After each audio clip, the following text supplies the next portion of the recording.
A'udzubillahi minasyaitonirrajim. Bismillahirrahmanirrahim. Assalamualaikum warahmatullahi wabarakatuh. Bismillah, alhamdulillah. Wassalatu wassalamu ala rasulillah wa ala alihi wa ashabihi wa mawalah, amma ba'du. Qala mu'allif rahimahullahu ta'ala wa nafa'ana bi ulumihi amin ya rabbal alamin. Bismillahirrahmanirrahim. Faslun ari ieu eta hiji pasal. Asbabut tayamumi ari pirang-pirang sababna tayamum. Salah satun eta aya 3. Faqdul ma'i tegasna ku sabab eueuh cai, wal marodi jeung gering. Wal ihtiyaji. Faqdul wal marodu jeung gering, wal ihtiyaju jeung mika butuh. Ilahi kana itu cai li atsil hayawani karena halab-habna hayawan muhtaramin anu dimuliakeun ku syara. Guirul muhtarami ari anu teu dimuliakeun ku syara. Sitatun eta aya 6.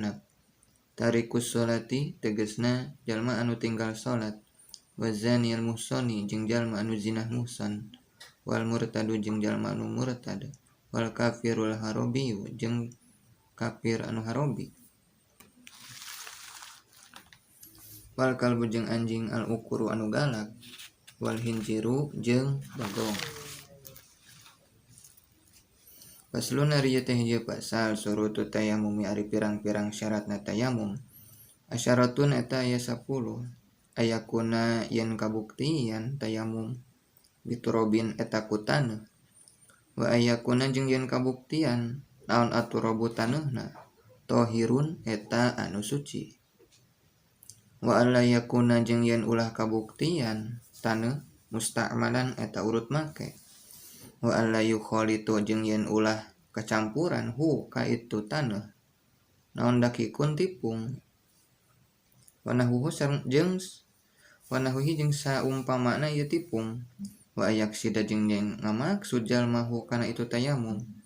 Wa ayyam saha jeung yen ngusap jalma wajhahu kana wajahna, wa yadaihi jeung kana leungeunna, bidorbataini kalawan 2 usapan. Wa ayazila jeung yen ngaleungitkeun an najasata kana pirang-pirang najis awalan dina mimitina. Wa ayajtahida jeung yen kudu madep jalma pil kiblati ka kiblat qoblahu dina samemehna. Wa ayakuna jeung yen kabuktian naon atayamum tayamumna ba'da dukhulil waqti eta tetep dina sabada asup waktu. Wa ayat tayamama jeung yen tayamum jalma likulli paradin pikeun satiap paradu.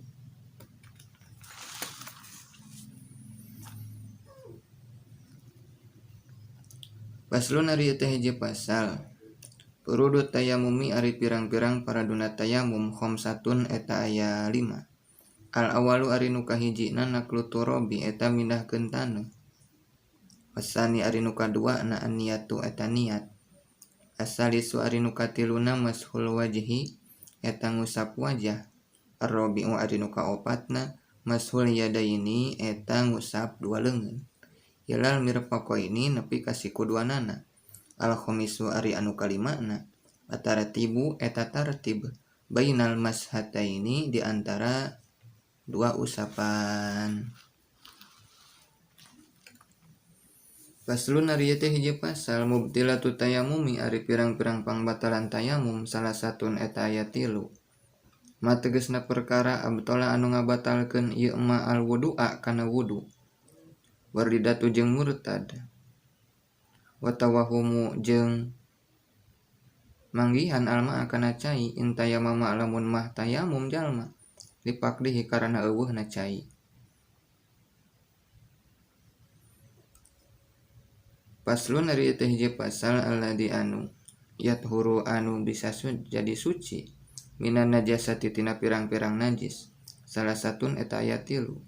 Al khamru tegasna arak idza takhallalat di mana-mana jadi cuka binapsi haku datiahna eta arak. Wajildul mayyitati jeung kulit bangkai idatu bigo di mana-mana disama. Wa majeng perkara soro anu jadi ieu mah hayawana tina pirang-pirang hayawan. Wallahu a'lam bishawab. Wassalamualaikum warahmatullahi wabarakatuh.